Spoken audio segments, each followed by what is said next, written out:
Good morning, everyone. Good morning to you. I see you all rolling up in here on this Monday morning. Y'all, it is Monday, March the 27th, 2023. We are rounding out the last week of March come Friday, and then April 1st will arrive on Saturday. Already, y'all, this year is moving rapidly along. I see Adrian in the room. I see Lori Wallace. I'm sure Moses is with her. So good morning to you, Moses. I see you, Marion Jackson, Deborah Johnson, Louis Pryor the third. Y'all don't forget Deborah Johnson's show today at 5 o'clock, right from the heart. You do not want to miss what she's bringing you. So make sure you check that out. There it is, y'all, right from the heart, Monday at 5, right here on Facebook Live on News and Motion, as well as the DJ right from the heart page. I see you, Dr. Antoinette. I see you, Kenny Stanley, who's also in the green room, who's going to be sharing us information about this March Madness. I see Robert Holman in the room. Sardinia is in the room. Jeffrey Allen James is in the room. What's up, Devontae? Devontae, you know you're going to have to join us this week before we go on our month break. Thank you, Dr. Antoinette. Thank you so much. I'm trying to see if I'm missing anybody who's coming in here. As I'm waiting for others to roll in here, we want to give a personal shout out to all of our audio and podcast listeners. Y'all got it going on. Y'all got it going on. I see you, Jacqueline. This is straight from Natasha. Natasha sent this in. She takes her children to school, and she said Natasha's children, her 4-year-old daughter, runs around throughout the day saying, "Make bold moves, make bold moves." So, Natasha, we just want to say thank you for writing in and sharing that with us. That even a 4-year-old is going around. She said it's like it's taking root in her. Make bold moves. And then we also have, I hope I pronounced this correctly, Lashandra. LaShandra Young, LaShandra Young says that when she's dropping her kids off to school, they always tell each other to stay well and make bold moves. So that's what's happening. So I love that that is happening in the lives of people. So those two who wrote in, we appreciate you tuning in and listening and sharing that with us. So even the young people are getting it. I see you, Stephanie Burbridge Hall. I see you. All right, y'all. Again, today is Monday, March the 27th. This is our last week before we take a 1 month break. So we'll be here today, tomorrow, Wednesday, and Thursday. Thursday, hopefully I'll have the entire team with me. Hopefully I'll be able to have Isaiah on, Kenny, Lexi, and Deborah, and myself that we close out this season, if you will. And then we'll be back on May the 1st. I see you, Latrice Jones. What's up? I had a dream about you. Don't even ask. Don't even ask. But I had a dream about you. So anyway, y'all, I'm your host, Gail Dudley, and we have a power pack show for you today. We're putting it all on the table before we take a break. We're putting it all on the table. Women's History Month. You want to know a good book? It's the oldie but goodie. What I Know for Sure from Oprah Winfrey. She says in the back, what I know for sure, your journey begins with a choice to get up, step out, and live fully. It's always good to pick this up. I see you, Dave. You're rolling up in here. Don't forget, I need you in May. I need you in May. Um, this is always a good book to check out. So, y'all, again, we're laying everything on the table this week because we're taking a whole month break of April. So, we're bringing you everything and laying it on the table. I see you, Fred Jones. I see you, Kim Edmondson, as well. All right, y'all. April membership is now available. It's a great one, too. 21 pages on writing your manuscript and publishing. The link is now in the chat. If Isaiah can get it in there, you can just register. And when you pay, you will automatically get the digital PDF and you'll automatically get the link to the video. I will not be doing a live webinar in April. You have the video because I'm on break in April. And I can't wait for that. All right, y'all. In the news, Mississippi Delta tornadoes. Isaiah, if you can throw the link up there for the membership, that's great. I think it's in the private chat. Mississippi Delta tornadoes. Over the weekend, at least 26 people died and dozens more were injured after at least 12 tornadoes, y'all. After at least 12 tornadoes touched down in Mississippi and Alabama overnight on Friday, making one of the region's deadliest tornado event.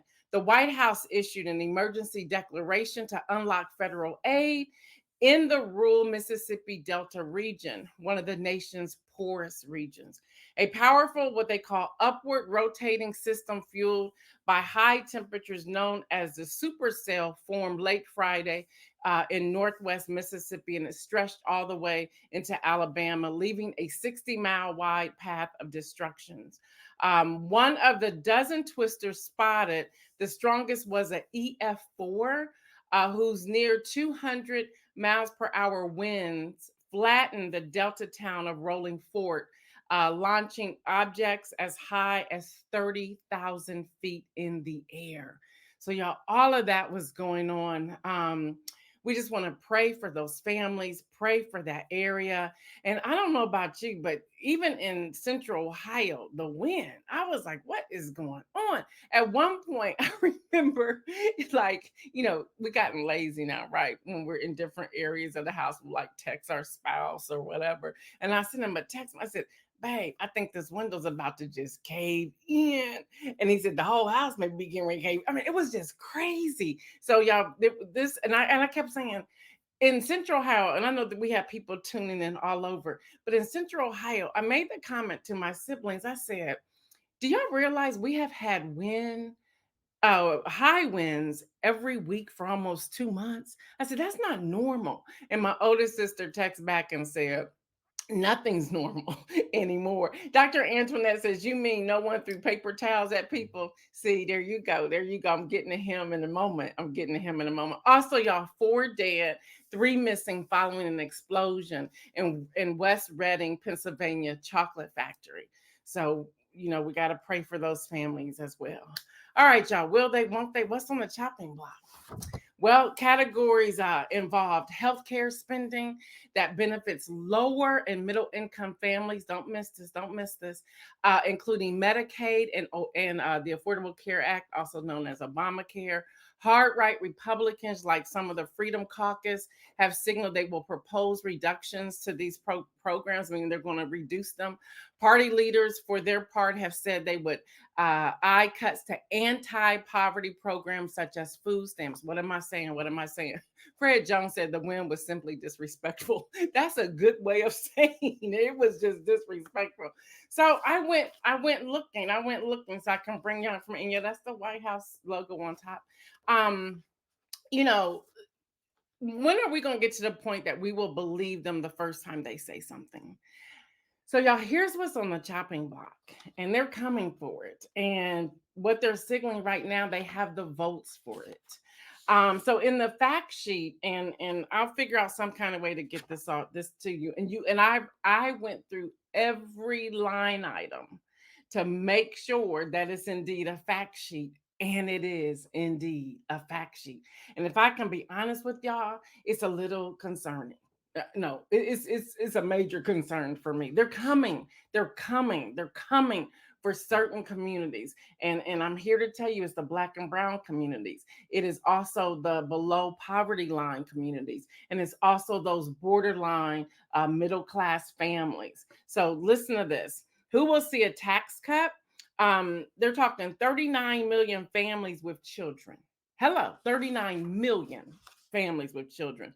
19 million working individuals or couples, 14.8 million people getting help purchasing health care. They're trying to slash the Affordable Care Act and the Affordable Care. And let me just say this about that.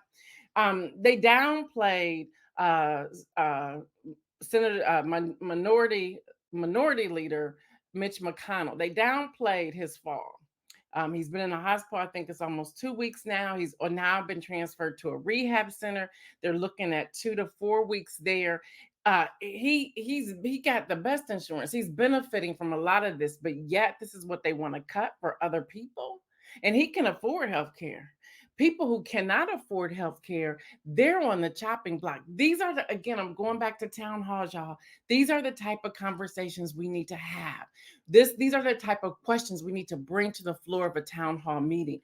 Why would you even think about slashing poor people, and you're not going to deal with those of you who are in that 1%. I see you, Patricia Lyles. I see you, Deborah Sneed. So, y'all, 7,000 families adopting a child. Now, what the Biden administration is saying, they're going to try to improve and expand eligibility for adoption tax credit, but yet the GOP saying, don't even bring it to the table because we're going to slash that.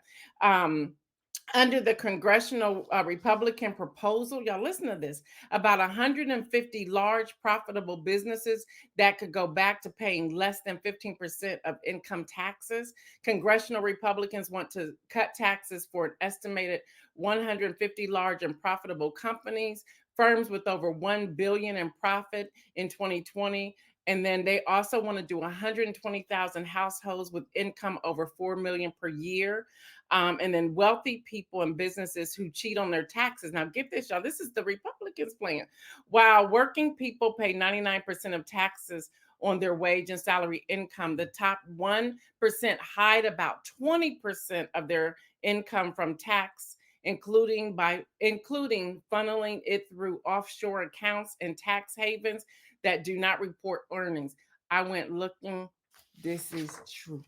This is true. And it is very concerning. It's very concerning. So Dr. Antoinette says, so wait, they're anti-adoption? Great question. But yet, yeah, don't even make me go there today, please. Not They're talking about the GOP plan. Billionaires and multimillionaires currently pay less taxes than middle class incomes. I want y'all to hear this number.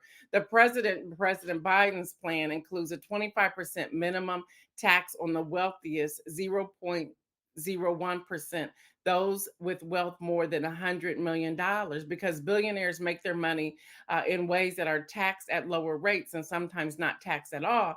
Many of the wealthiest Americans are able to pay an average income tax rate of just 8% of their full income, a lower rate than many firefighters and teachers. I went and looked that up, y'all. That's true too. That's true too. But I want y'all to look it up for yourself. Y'all know what I say. Make sure you're doing your own research. So, y'all, there's a whole lot here. So, they're talking about, they're coming for Medicaid. They're also coming for the Affordable Care Act. They want to slash those two. And then the other thing they want to slash are anti-poverty programs such as food stamps. They want to slash all of that. Already in this inflation, people can't even afford the grocery list that they have now. And they're talking about slashing that. Just let that sink in. So here's why we register to vote and we vote.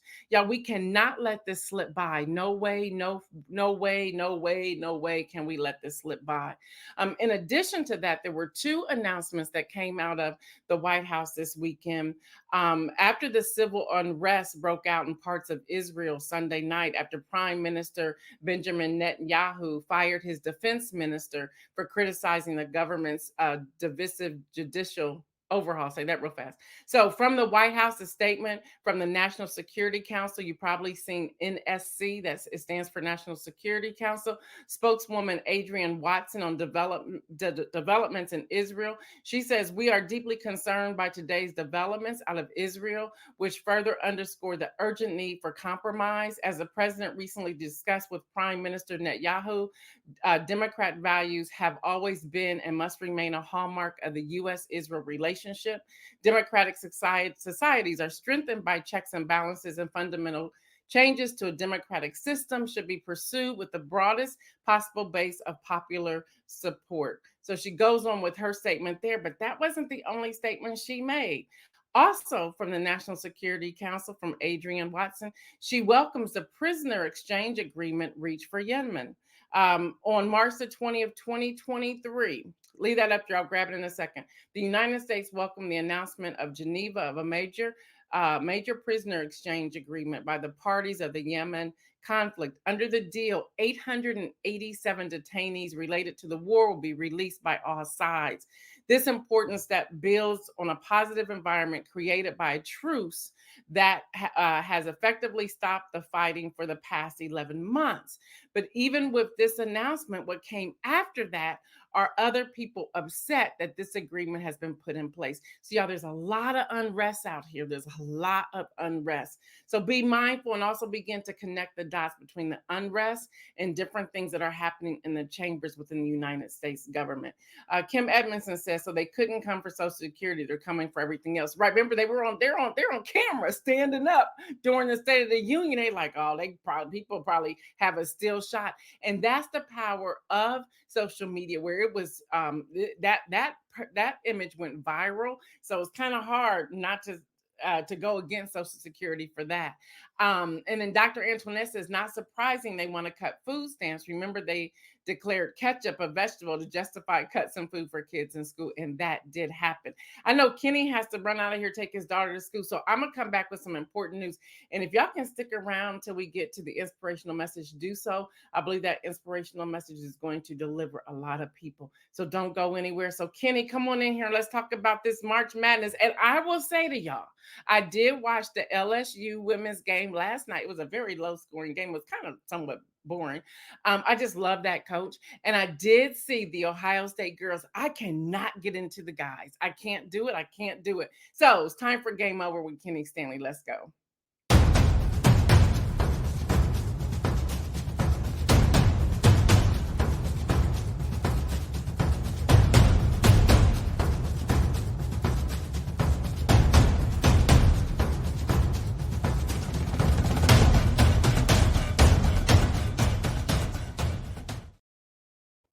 Hey, I'm hey, trying. I can't do it.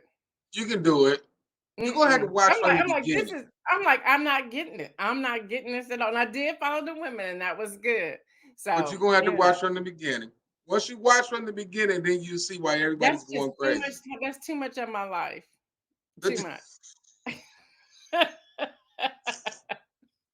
Okay, I'm just being truthful. okay, okay. All right, go ahead. Tell us about this March Madness. I'll at least listen to you. Oh, good morning, News and Motion family. Welcome to Game Over with me, Kenny Stanley. This past weekend was on fire with these basketball games. The men's Final Four is set. Ohio State women, they will try to punch their ticket to the Final Four tonight. LeBron James, he returned yesterday, but AD did a Houdini and disappeared. Oh well, it's to be expected. On the men's side of the tournament, the madness continued. On Saturday, number 9, Florida Atlantic punched their ticket to the Final Four, knocking off Kansas State 79-76. And then Saturday night's nightcap, number 4 UConn ran the number 3 Gonzaga Bulldogs out of the gym, 82-54. On yesterday, the last two to get their golden tickets to Houston for the Final Four was number 5 San Diego State. They won 57-56 over number 6 Creighton. That was a good game. Went down to the last second, so that was a good game. And then number 5 Miami, they came from behind and knocked off number 2 Texas, 88-81. I told a couple of my friends that on Friday that I wouldn't be surprised if there was a all Florida final. So that's in the making. It could happen. It could be the battle of for the national championship could be between two Florida teams. So we just have to wait and see.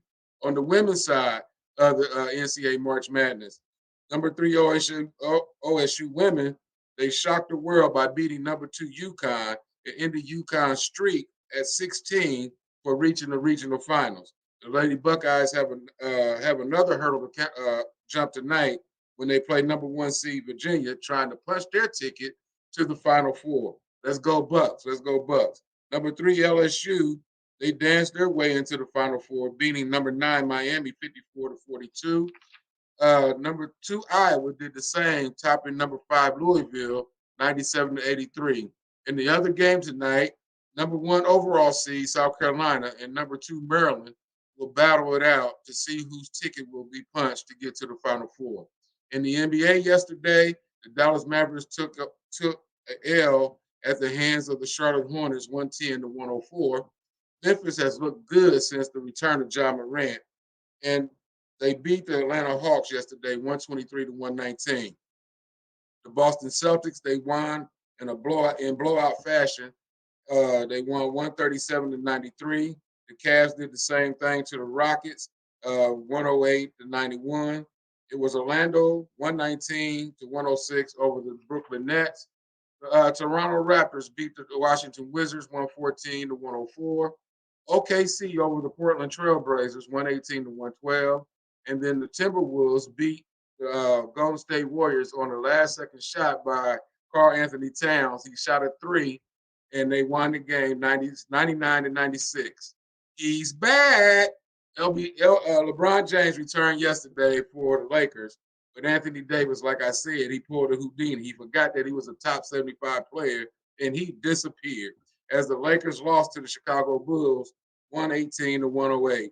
LeBron came off the bench in his return. He came off the bench to lead the Lakers in scoring with 19 points.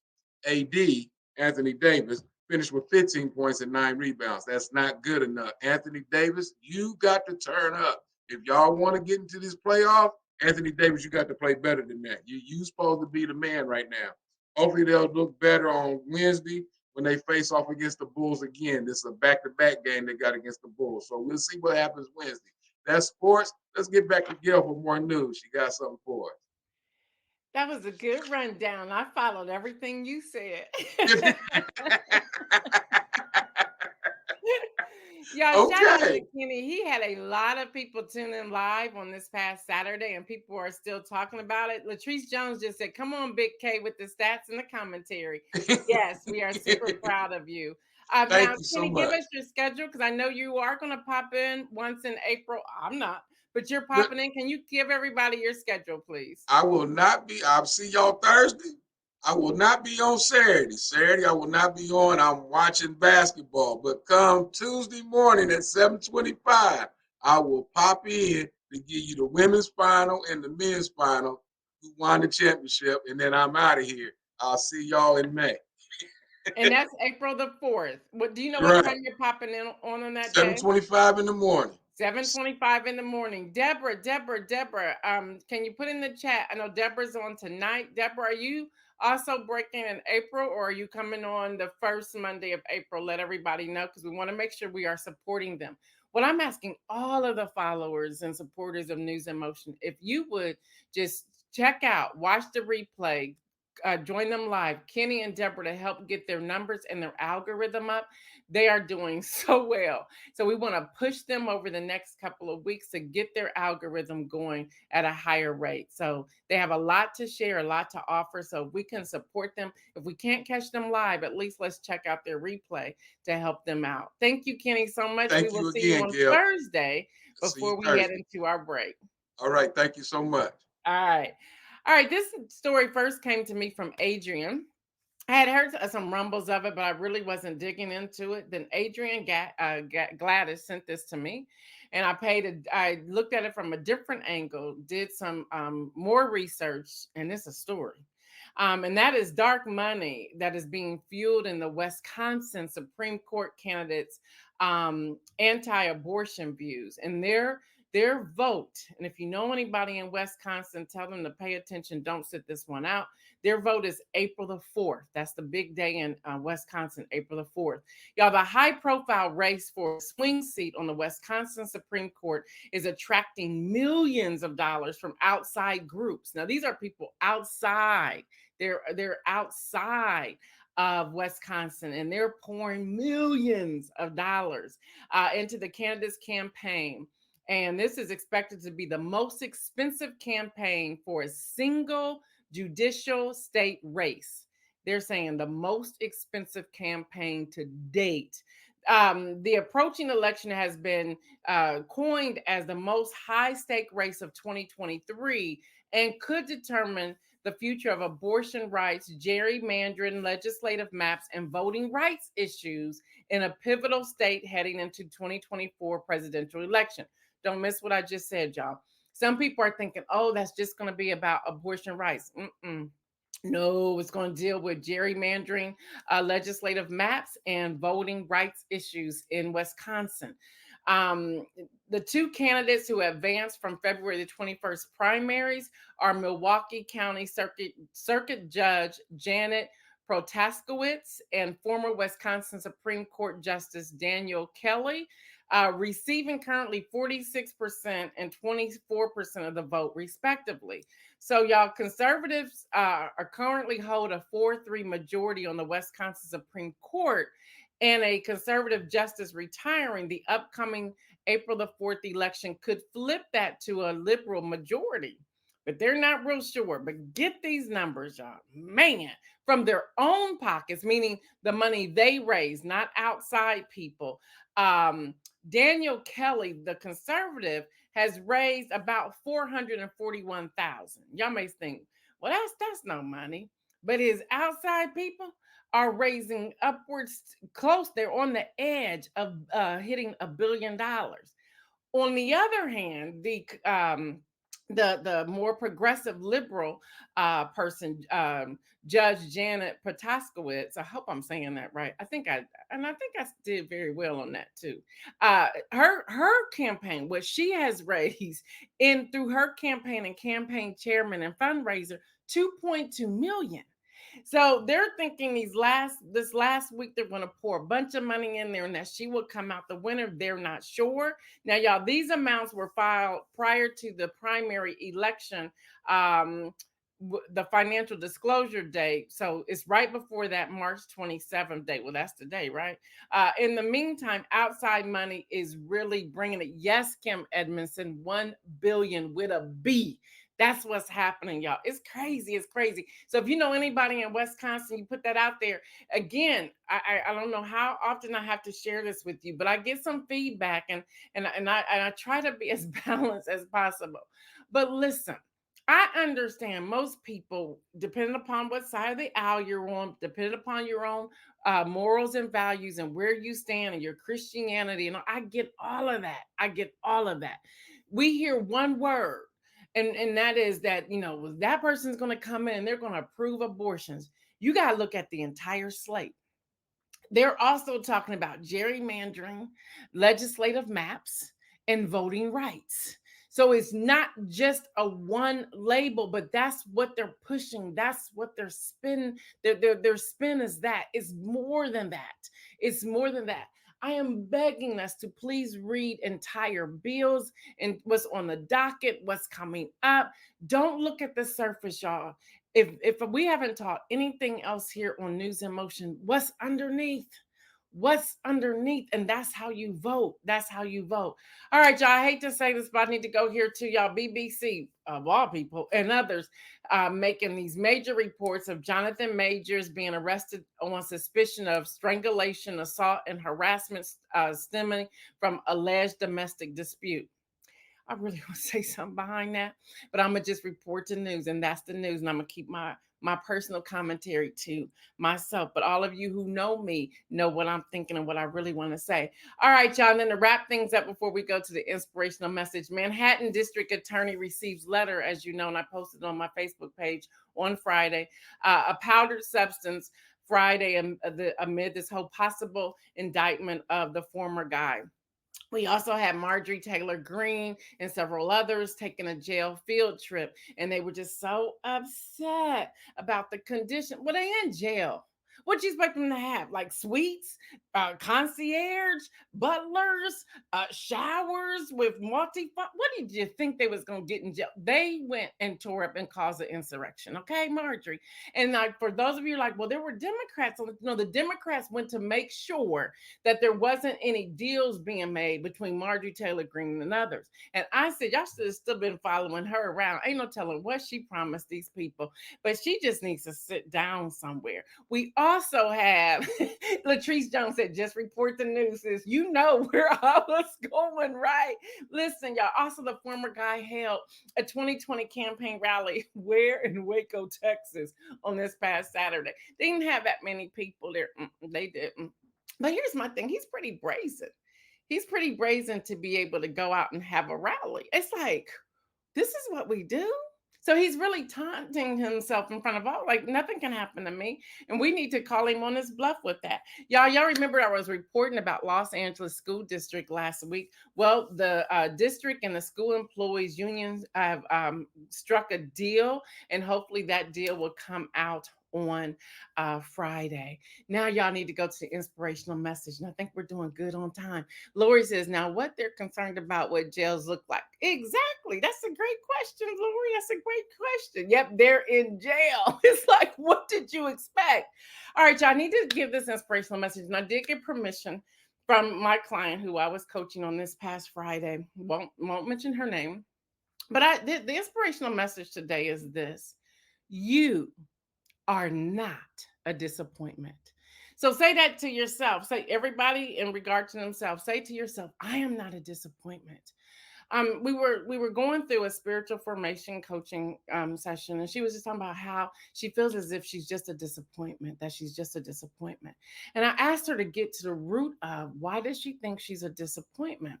And she started talking about social media. And I want y'all to follow me here, because this pained me to hear her words. She says, I'm trying to understand why I'm not making a $50,000 month. And I said, who's making $50,000 a month? That they're taunting it. And so she was talking about social media and how she's seeing her friends post saying they had a 20K month or a 50K month. She was even had a friend that posts they have a 100K month. I said, let me tell you something. I said, if you have to post that you brought in 20,000, even at 5,000, if you have to post that, I question if you actually made it, because ain't nobody out there telling you what they making like that. I said, that's put out there to get you to say, let me buy from you, and thinking that they're going to give that to you. That ain't happening. And here's more. Don't compare yourself with anybody on social media. So she started talking about the different people, and people that have, they say they have all of this and that, and people who are running their business, their social media campaigns and things like that. I said, okay, let's go to them. I said, look, we can do this together. And it was great because we were in Starbucks. So we were going through stuff. I said, okay, who, let's pull up this person. She said, well, this person is an influencer and they're doing all this and that. I said, let's pull them up. I said, they made a post 9 hours ago and not one person even liked it. Now, how can they lead you to influence them when they don't even have one person who liked it? I said, we got to start looking at what's really happening and not just listening or reading people's words. I said, you're not a disappointment. So I said, let's keep going. We were going through all these people. And I said, they haven't had a like in 2 weeks. Not one like. Why would you believe anything that they're saying to you, honey? That's just pop propaganda. They're just making themselves feel all these things. Yes, Latrice, comparison is a thief of joy. And I said, come on, give me another one. She was naming off people. She said, well, look at this person. They have a Lamborghini. I said, I remember what Steve Harvey said about that. I said, look, they on a corner with a Lamborghini. They not taking a picture of the car in their driveway in front of their mansion if they have one. I said, so you have to say this is suspect. I said, stop believing all these things. And this is my message to all of you, those of you who are following this stuff. They're more than likely not doing what they're saying that they're doing. It's like you have to step back and say, okay, what's really going on? And stop following social media and follow God's word. What does God have to say about you? I said, okay, let's go to my social media. I said, I'm not an influencer whatsoever, shape or form. I said, okay, here's one. She goes, well, look, on this one, you had 39 likes. Okay, 39. Whoopee, there's 39 likes. And then she went to my TikTok. She said, girl, you got TikToks like crazy. And I said, but that's the TikTok medium. I said, I don't know these people.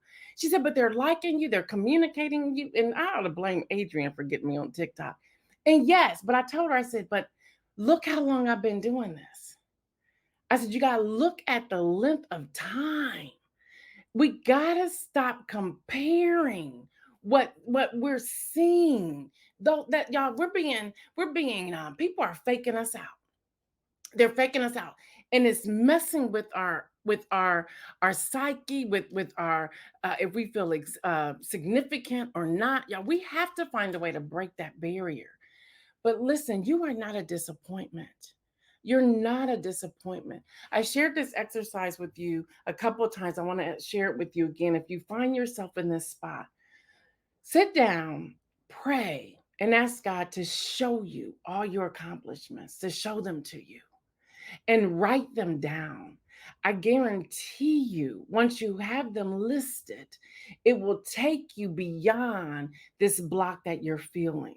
This young lady busted out crying. She says, "Wow," she says, "I was believing all of these things, and I was measuring myself with my peers and people who I assumed are my peers." So I went back to her. I said, "Okay, let's go back to these people you were talking about." We pulled up like three or four people on her social media on the computer. I said, "How well do you know them?" She goes, "Oh, I don't know them at all." Listen, some of us are following people that we don't even know. Now, we may be gaining content from them, we may be getting empowered by them, and those things are all great. But do not use them as a measurement to what unique abilities that God has given to you. So what? You want to pull back. Let's use news emotion. Deborah will tell you. I was like, "Deborah, if I pull back during the entire month of April, we were only going to take off the week between Good Friday and Easter." And then there's some other stuff, and I'm working with my parents on some things, and I've had a heaviness myself. And if you were following my Instagram last week, I put out there that I had a heaviness, uh, dealing with my parents, a heaviness, and I had to pray about it. And God began answer that prayer, started showing me some stuff. So Deborah said several weeks ago, she said, "Go just take the month off." I said, "Deborah, if I take the month off, we may come back and it'll be three people." She said, "And your point is," like that's how Deborah and I have conversations. I said, "Well, okay, Deborah, thanks you for bringing it." She said, "So what? If they don't come back, they don't come back." She goes, "And if you decide you're done with this, and you're done with this." And she said, "But I don't think you're done." I said, "No, I tried to be done after the November elections." And God's like, "I didn't tell you that. You done made that up. You still have work to do. There's still education that need to be put out there before people. Your demographics may change, the people may change who tune in, but you still have work to do. And you have to follow that. There could be people telling you what you're doing right now is not worth it and you need to be done with it. Well, are you going to go by what they say, or are you going to go by what the Holy Spirit is speaking to you? Y'all, now is the time to really shift some of this. I didn't mean to go through all of this, but I hear the Lord speaking, so I need to keep speaking. Now is the time to shift some of this. It's time for you to make a decision who you're going to follow and who you're going to believe. As for me and my house, I'm going to follow the Lord because I trust him. I'm not going to follow someone who's saying, "Hey, Gail, try this. Hey, Gail, sell this. Hey, Gail, do this."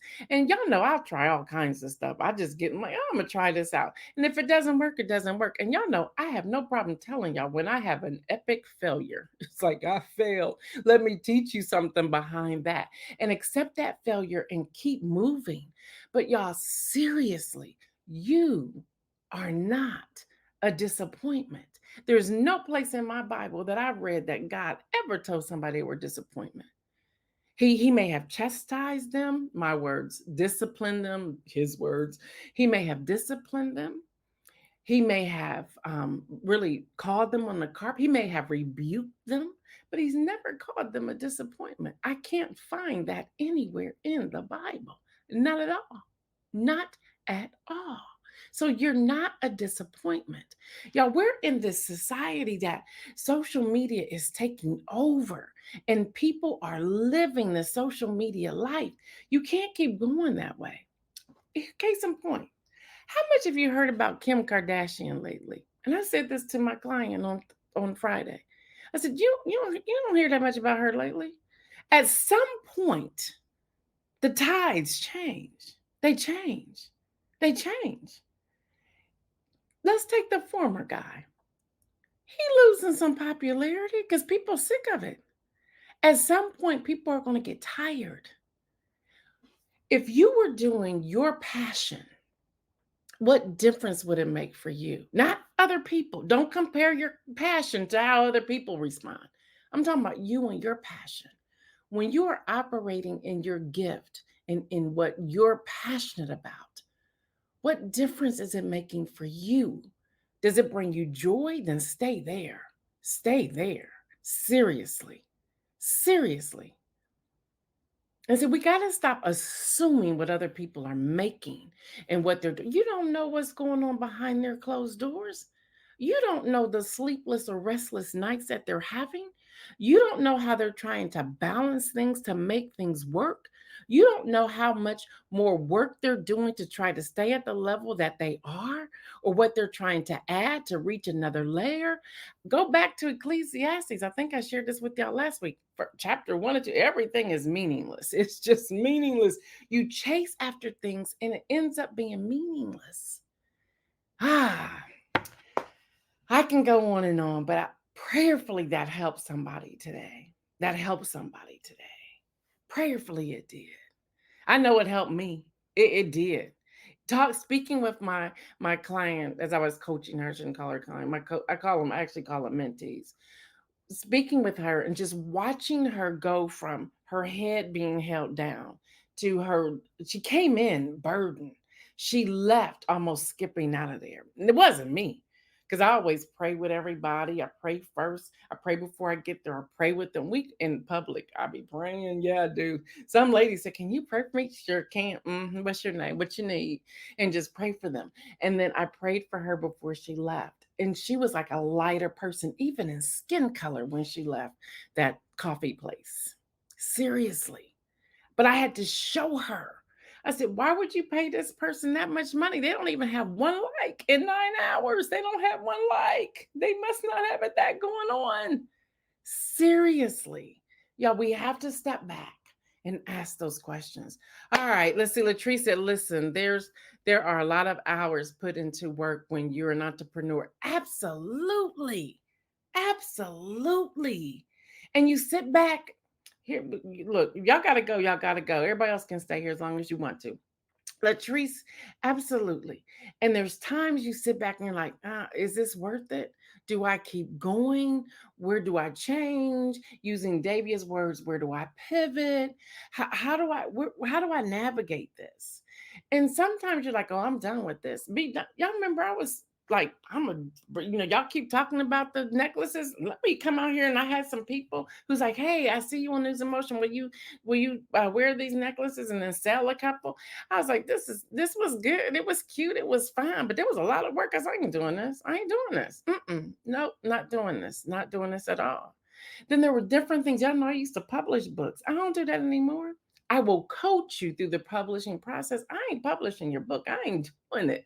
Why? Because it became so deep. I'm a visionary. I can navigate. I can give you the world verbally. I can do the work. I have the skills to do the work, but I get bored doing that. No, I'm not about to upload this another cover. I'm not about to upload another manuscript. I'm not about to do that anymore. I've done that for 20 years. I'm done with this. Seriously, done with it. And it was over the pandemic. It's like, I ain't doing this no more. I'll coach you, but I'm not publishing your book. No, Mm-mm. And the demands of people, I ain't doing that. You got to know what you're going to do and what you're not going to do. I have a friend who's like, "No, I'm not doing that anymore." And people are like, "Oh, but you're good at it." I may be great at it, but my spirit is telling me I ain't doing this no more.